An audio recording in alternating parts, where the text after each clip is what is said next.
ఆంధ్ర తెలంగాణలో తక్కువ ఫీజులతో high quality results ఇస్తున్న ఏకైక సంస్థ తిరుమల్ ఐఏఎస్ ఇన్స్టిట్యూట్. కంటికి రెప్పలా కాపాడాల్సిన తండ్రే కీచకుడిగా మారాడు. కడుపున పుట్టిన తన ఇద్దరు కూతుళ్లపై కన్నేశాడు. అల్లారుముద్దుగా పెంచి అందమైన జీవితాన్ని ఇవ్వాల్సిన తండ్రి తన ఇద్దరు ఆడపిల్లలపై అఘాయిత్యానికి పాల్పడ్డాడు.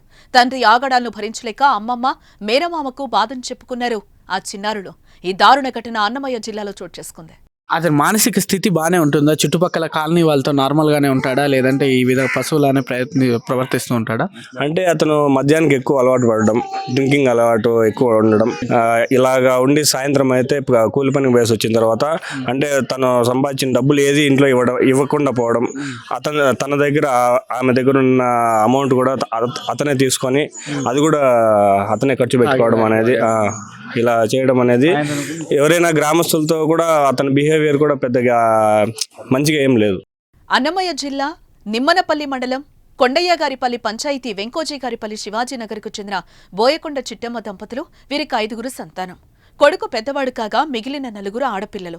బోయకొండ చెట్లు కోసేందుకు చిన్న చిన్న కూలి పనులకు వెళ్తుండేవాడు. భార్య చిట్టమ్మ గ్రామాలు తిరుగుతూ గాజులమ్మేందుకు వెళ్తుంది. ఈ క్రమంలో మద్యానికి అలవాటు పడ్డ బోయకొండ కూలి చేసి సంపాదించిన డబ్బును తాగుడుకు ఖర్చు చేసేవాడు. భార్య గాజులు అమ్మేందుకు బయటకు వెళ్లడంతో మద్యం మత్తులో ఇంటి పట్టునే ఉంటున్న అతని కన్న కూతుళ్లపై పడింది అతని కన్ను. భార్య గాజులు అమ్మేందుకు బయటకు వెళ్లడంతో మద్యం మత్తులో ఇంటు పట్టునే ఉంటున్న అతని కన్ను కూతుళ్లపై పడింది.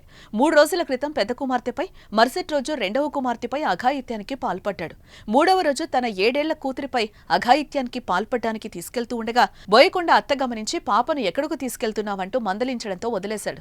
2 రోజులుగా పిల్లలు నొప్పి ఉందంటూ ఏడుస్తూ బాధను వారి అమ్మమ్మకు, మేనమామకు చెప్పుకొచ్చారు. వారు ఏం జరిగిందని ఆరా తీస్తే అసలు విషయం బయటపడింది. దీంతో కసాయి తండ్రిపై పోలీస్ స్టేషన్లో ఫిర్యాదు చేశారు. దీంతో నిందితులను అదుపులోకి తీసుకున్నారు. కూతుళ్లపై తండ్రి లైంగిక దాడికి పాల్పడినట్లు ప్రాథమికంగా నిర్ధారణ కావడంతో నిందితుడిపై ఫోక్సో చట్టం కింద కేసు నమోదు చేశారు పోలీసులు.